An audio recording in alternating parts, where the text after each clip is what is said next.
Alors les INEF maintenant c'est devenu des inventaires, Natura 2000 évidemment.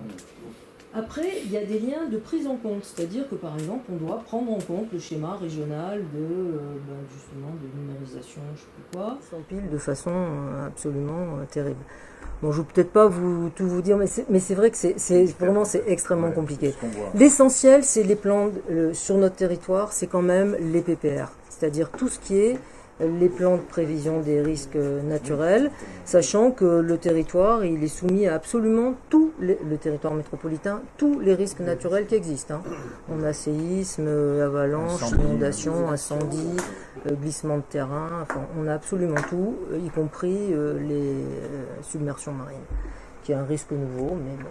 Ce qui fait que c'est extrêmement compliqué de dire et de mettre en exergue dans le PADD, qui est le projet d'aménagement et développement durable, qu'on va développer ce territoire. Donc on va le développer comment ? Si vous avez dû le lire dans le PADD, il y a une chose moi qui me paraît toujours importante, on parle toujours des ressources naturelles.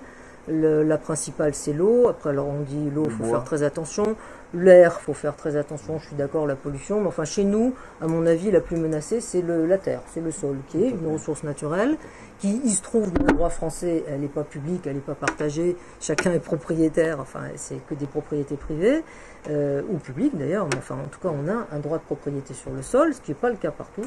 En Angleterre, personne n'est propriétaire du sol. C'est que par des bouts amphithéotiques qu'on construit des maisons. Vous n'êtes pas propriétaire du sol. Donc, mais je pense que c'est une des choses qui va le plus nous manquer. Donc, il y a des grandes orientations à prendre et qui, enfin, de mon point de vue, mais ça on peut en discuter, n'apparaissent pas suffisamment dans le PADD. C'est-à-dire qu'en fait, ce projet d'aménagement et développement durable, c'est véritablement le projet politique qui, après, sera mis en musique par le PLU.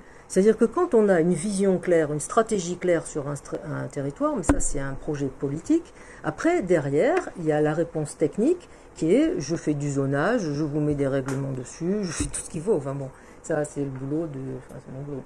Mais le projet politique, il est porté par la gouvernance, quoi. Et en fait, il devrait ressortir très clairement dans ce document. Et de notre point de vue, il ne ressort pas très très clairement, quoi. On ne sait pas vraiment où on va. C'est-à-dire que ce PADD, c'est un espèce de catalogue de bonnes résolutions qui pourrait s'appliquer dans beaucoup d'endroits en France. Ils ne sont pas conscients, ils ne savent pas les changements. On n'a pas pris la peine de les informer. Et ça, c'est la preuve. Alors, est-ce que c'est nous, associations, qui devons le faire? Peut-être. Mais je ne sais pas. Je pense qu'ils ne sont pas intéressés parce qu'ils ne savent pas. La métropole, Oui. Et il y a des choses très intéressantes qui sortent là-dessus. Il suffit de s'y inscrire. Et puis après, les gens donnent leur avis.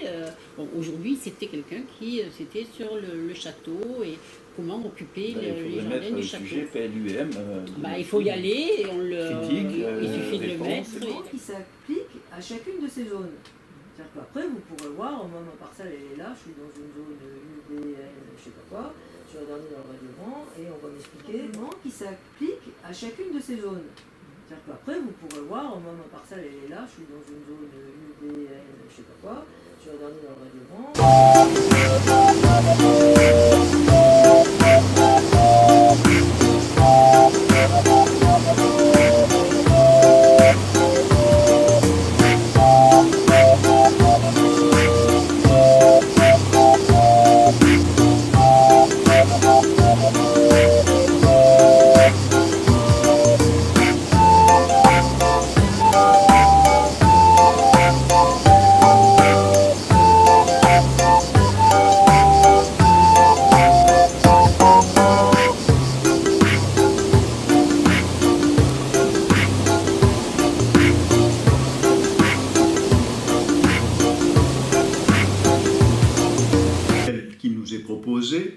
Contient beaucoup d'éléments intéressants.